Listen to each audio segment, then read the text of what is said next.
What's up, everyone? Welcome to your live coaching call with me, your host, Johnny Lundles, and Shaun Samanini, also known as Wonky Cap. As always, if you are in, do drop us a comment. You can give StreamYard your permission. That's literally just for them to see your name. They don't do anything else with that information. It's a Facebook-approved app. But if you do make a comment, we can bring it up like so with a nice little red banner, and we can bring your question into the group and discuss it, of course. Shaun, how are you doing? I'm very well. Yeah, it's been a busy day actually today. Lots of screen time.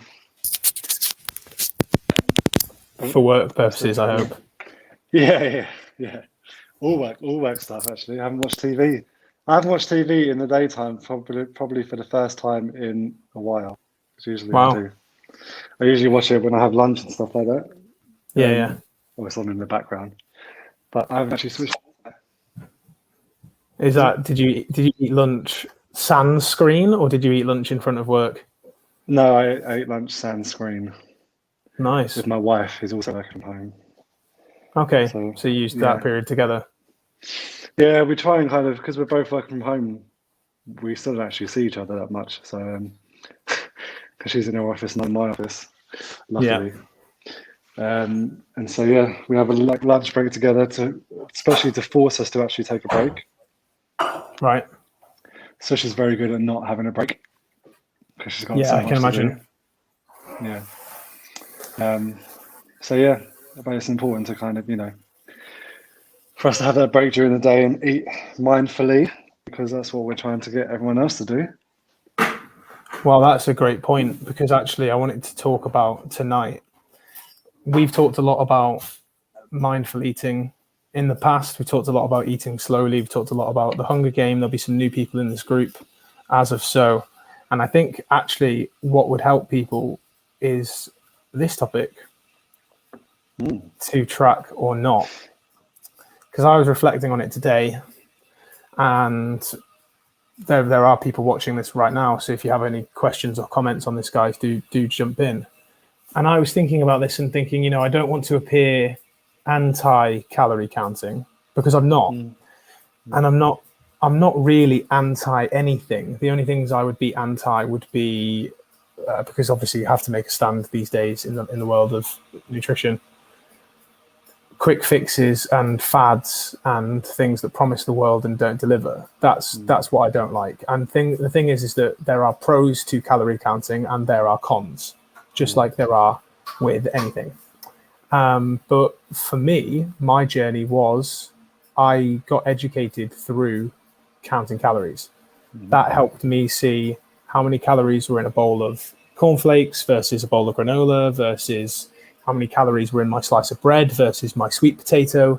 And that allowed me to make slightly different choices while also adding a bit of flexibility to my diet that wasn't there before. But what it did also do to me is make me reliant on it, which I didn't have an exit strategy. So that's where calorie counting fell down for me, was because I was like, man, I don't want to count calories anymore. What do I do? Because I'd not built up the internal hunger cues alongside of it. But there's definitely something to be said for it with regards to education and awareness. Yeah, I think you've nailed it there in terms of the positives. Education's a big one, because a lot of people don't know what's in their food in terms of calories, and even macro breakdowns as well. People don't know how much protein is in a certain food, or how many carbohydrates are in a certain food, how much fat is in that. And things like peanut butter and stuff, like when people measure out what they think is 15 grams of peanut butter, but they're actually having 30 or 40 grams, that could easily add a couple of hundred calories into your day if you're not tracking.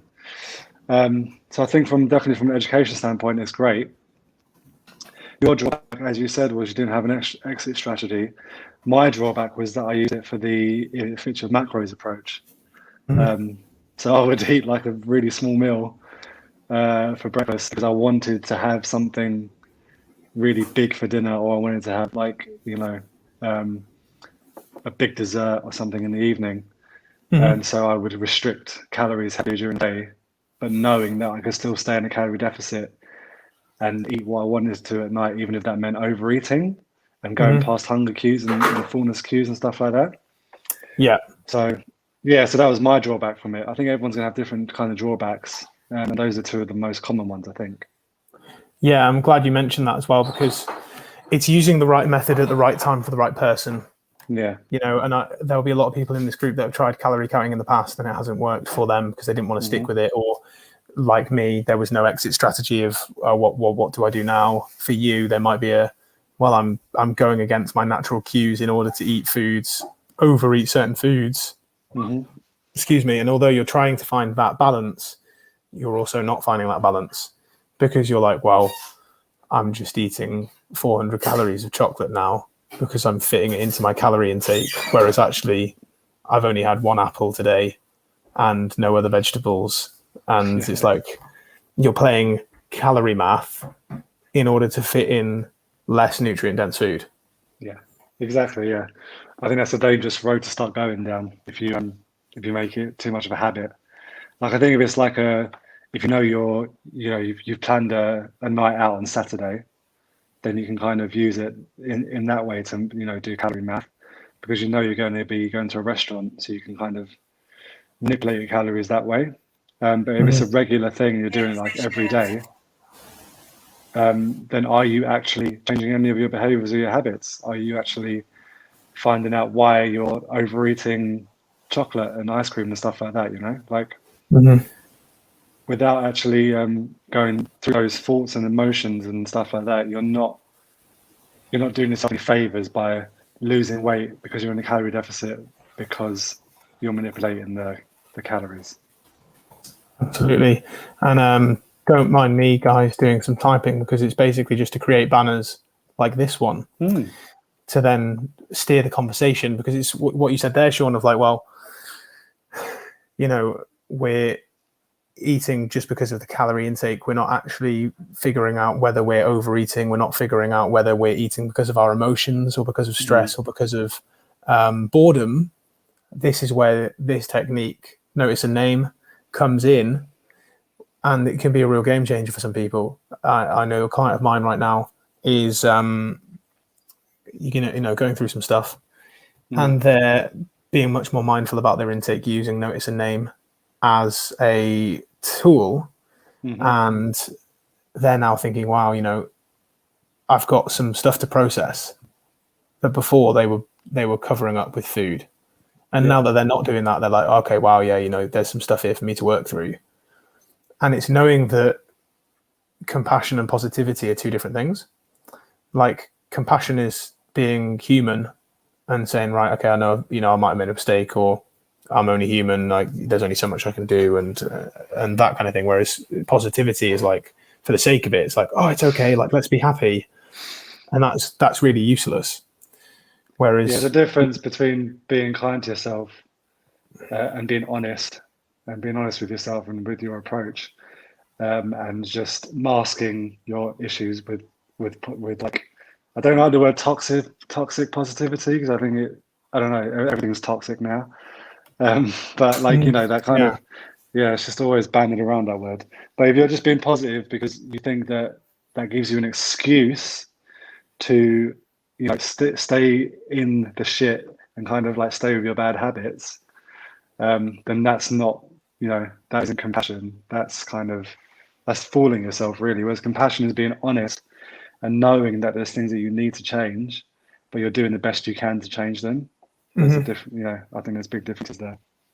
Absolutely, there is, yeah. And this effect, notice a name, guys. For those of you that haven't used it before, we can drop a sheet in to the group. It's about taking the time to really figure out what's going on and giving the appropriate emotion the appropriate name. So there's a real difference between being hungry and craving a food. And there is then that difference between feeling like snacky because you might be bored, or you might be stressed, or you might be feeling down. And it's can happen to all of us, where we're just like, why am I in the biscuit tin? And that's my dinner being done. Why am I in the biscuit tin? But we need to stop and then think to ourselves, why am I feeling this way? Because if you really stop and think, cues for hunger or real desire are very different to cravings. And a cue for hunger would be like a grumbling stomach, maybe a bit of extra saliva in the mouth, maybe actually a little bit of irritation and agitation, a bit because it's a bit uncomfortable. Whereas I definitely know, like, boredom snacking or TV snacking, I'll be sat there and be like, oh, I could eat. It's a very different feeling. Yeah, I love when I say to someone, like, if I always say to my friend, "Are you hungry? Do you want to get some food?" He goes, I could eat. It's like you had lunch like an hour ago, but he's just gonna say, "Yeah, I could eat anyway." I'm not hungry. No, as you said, there's a big difference between, actual hunger, like you said, the feeling that you get, the rumbling stomach and all that kind of stuff, and I always eat a packet of biscuits when I watch Netflix, like at 9 p.m. That's just what I do. There's a difference between that, right? I think it's worth mentioning with the notice and name as well. To start with, when you do start doing notice and name, just do it without judgment and do it without kind of changing anything necessarily. It's more about building awareness, isn't it, to start with? Absolutely. Yeah, the notice and name is not necessarily to catch yourself out. It's more just to create awareness around certain habits and behaviors in order to then create change. And that's just what calorie counting is. Calorie counting is just awareness. So is writing a food diary. If you didn't want to count calories, but you wanted to maybe see where you were falling down, or not maybe in line with your goals, you could just grab a journal and write down your food for a day. And that can and as long as you're honest with it, you can create awareness with it. So that is where a lot of calorie counting can fall down, as well as just people misreporting their intake, either purposefully or not purposefully. People getting portion sizes wrong, data wrong. I mean, the MyFitnessPal database is now probably millions of foods. And unless you're scanning the right barcode, using the right measurement and all those things, it can be quite taxing, quite draining. Which is why I think sometimes when it is draining, people tend to guesstimate. Do you know what I mean? They'll just be like, well, that last, let's say that last bread that I had from Asda was this many calories. But if you buy a proper bread from like a bakery, and it's like, sourdough or something along those lines, it might be more calories than that slice of Hovis that you had. Yeah, Do you know what I mean? And but if you're but if you can't find the barcode for it, you might just put it in anyway. So there's a kind of, again, if you find yourself, that's another drawback from calorie counting. If you find yourself just guesstimating because you can't be bothered anymore, it's probably time to stop tracking. Yeah, because then it's lost its utility. Yeah. And I really like the food journal idea, because you can always get the low hanging fruit that way. It's like if you fill in a journal and it's like, right, so for breakfast I had this, and lunch I had this, dinner I had this, but then you go through the day and you've also had 6 biscuits, 2 cakes, 4 bars of chocolate, all that kind of stuff. You can say, oh, okay, I don't need to track calories here. I probably need to have less of those fun foods, and kind of look at my main meals a bit more closely. For example, I think people are scared to experiment with like normal things, and they go straight to tracking as the thing to do, because it's around so much, isn't it? Interesting how you said normal things, as if tracking was not normal, because I was listening to a book today called Digital Minimalist by Cal Newport, and he was talking about people going on sort of detoxing from apps, and how the average person might have 113 apps on their phone or something like that, and thinking like, bloody hell, like, why do you need so many apps? And obviously MyFitnessPal is an app that's only been around since the invention of smartphones in the 90s. People didn't use that shit before. And this is where it's like, well, if people didn't lose weight counting calories before, what did they do? They didn't just do things like low carb and keto and things. They also relied on portion control, eating slowly, small cutlery, and things like that. Like these habits can work, but the default is to go to tracking because it's almost easier. Yeah. And it provides you that data on a paper. Personality profiling will definitely come into play. But interesting what you said about low-hanging fruit. because, really great point, if you're having 3 lattes a day from a coffee shop, each one of those, even with skimmed milk, might be 200 calories. And so you've got 600 calories there of something that's not really filling you up, and probably something that you don't need. You could have an Americano with milk and save massive amount of calories. You could just have 1 latte. And it's looking at not necessarily restrictive habits, but just swapping habits. Yeah. And we do like to focus much more on the positive and focusing on what to add in and focusing on what you can already do well. But looking at that low-hanging fruit is a really great idea. And actually, I want to go into that idea. Focus on what you do well already. I'm writing the banner. Focus on what you do well. This is a key point, guys, because some of you might be really organized at work.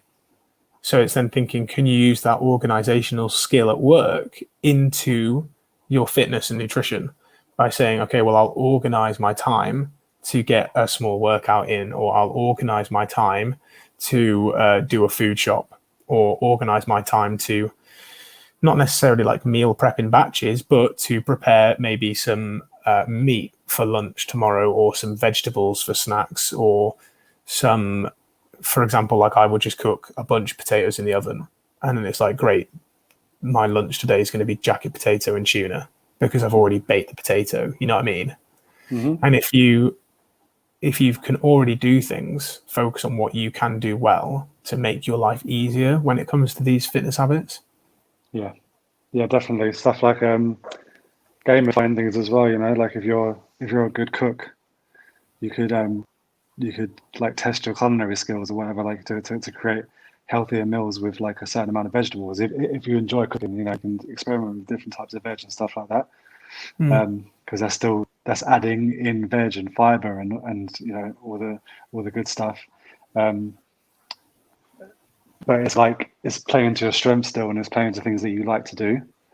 And it's interesting you said like about focusing on what you do well, because one thing I've noticed is that I start all of my client calls with like, "How was your week? You know, how did you get on?" And if they go straight to negative, I'm like, right, this conversation is gonna steer towards negative. I don't want that to happen. So I say, okay, what went well last week? Is there something that you did well? You know, give me a bright spot. And it's amazing how if they go, well, actually, yeah, I did this well, and they kind of forget where they started with that negative thing, because then I steer the conversation in, well, why don't we do more of that? And how can we do this? How can we apply that to this? So I think you can do that on your own. You know, it's like if you find yourself thinking, I've failed this week, if you actually look back and say, well, what did I do well though? There's going to be things. And so, like you said, focus on what you do well. Absolutely. And then I think there was one point we made slightly back that I want to bring about as our kind of final point. It's this idea of our thoughts becoming our reality. And this is really key, team, because our brains can get addicted to negative self-talk, for one.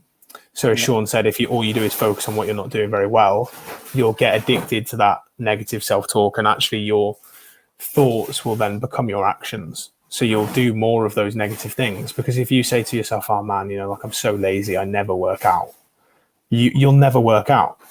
And if you say, oh man, I'm such a fat piece of shit, like why did I overeat those Doritos? I always overeat, I can't control my food whatsoever. Then you'll never be able to control your food.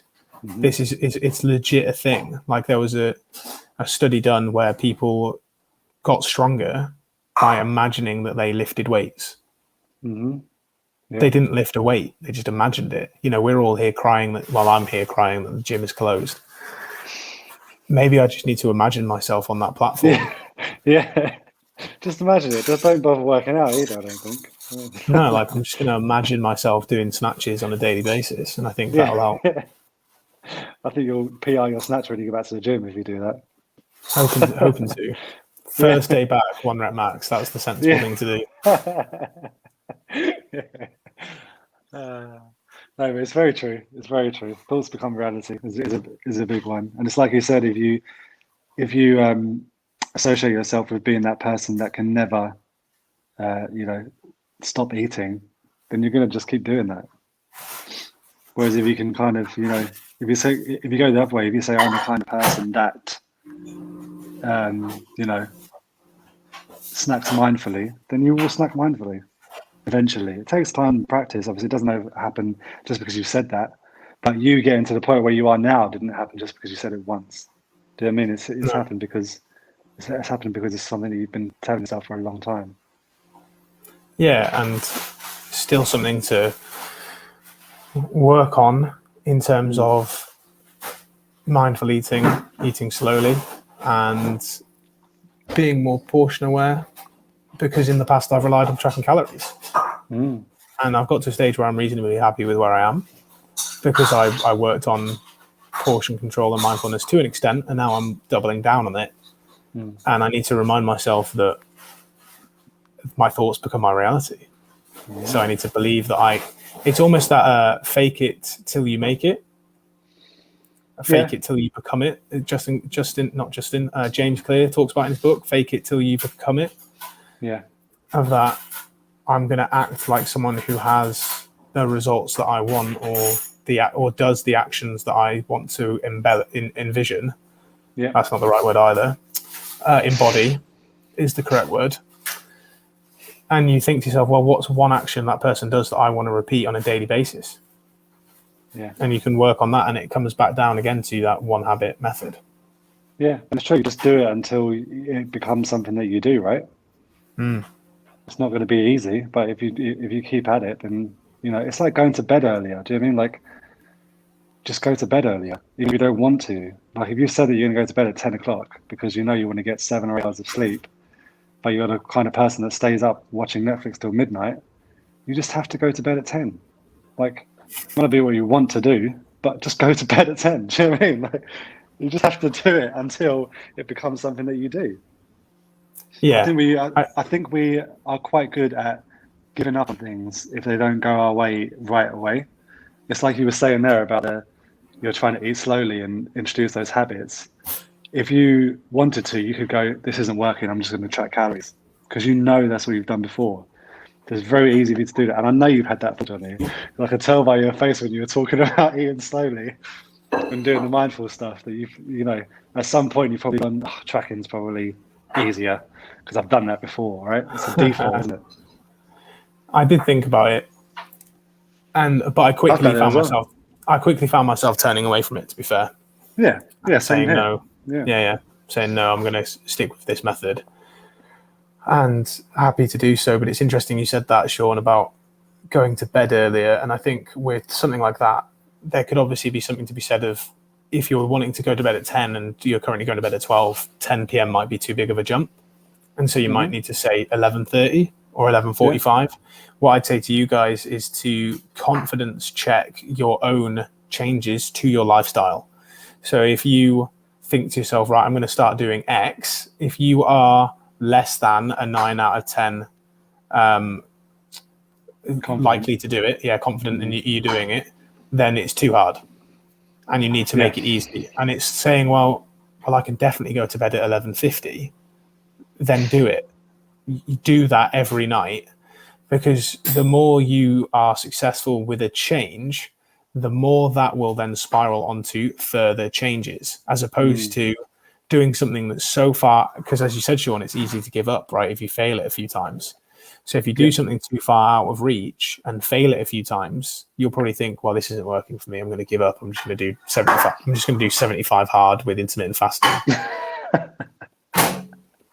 And fuck sleep. Don't look up 75 hard now, guys. Do not do that. Please don't look up 75 hard. Yeah. If anyone comments on the group tomorrow saying they started 75 hard, I'll yeet you out of the group. Yeah, absolutely. Goodness me. Don't do it. But I think, team, we've covered a lot of things there. Know that there are pros and cons to tracking, just like there are pros and cons to every method. Potentially something to do for a bit of an awareness, a bit of kick in the ass, but not something to do forever. And alongside, we would recommend using something like eating slowly, as well as general hunger awareness, because you want to build up those things as well. Noticing and naming is a great technique to use for being aware of your feelings, your emotions, your stress, your boredom, and other things that might cause you to eat that is away from hunger. And when you do notice and name these things, have a think about other actions you can take that aren't eating, if that isn't truly what you want to do. Self-care, calling a friend, playing a video game, going on a walk, having a bath, or, go to bed if you're tempted to eat late at night, or brush your teeth earlier, because sometimes that can stop those late night snackings as well. Yeah, that helps. Your low-hanging fruit are things that could be obviously changed or swapped out. So if you're drinking 5 Coca-Colas a day, maybe switch to Diet Coke. Don't come at me with aspartame. We can talk about that another night. Realize that focusing on what you do well is the best way to continually do better things, rather than focusing on your negative, because your thoughts become your reality. And if all you do is talk negatively about yourself, you will have negative actions overall. Thank you guys for coming. I do see a few of you watched it live, especially Facebook user who gave us a wave. Thank you, Facebook user. We're glad you enjoyed it. Remember, guys, this is every Wednesday at 7 p.m. and we're here for questions anytime in the group as well. So it's great to see stories and shares in the group. And if you do want to join us on one of these live, all you need to do is say so, and I can ping you the invite through Messenger. And you can. I can't post comments, which is weird, but there we go. Right, I'm off to have my dinner. Take care, Goodbye, guys. everyone.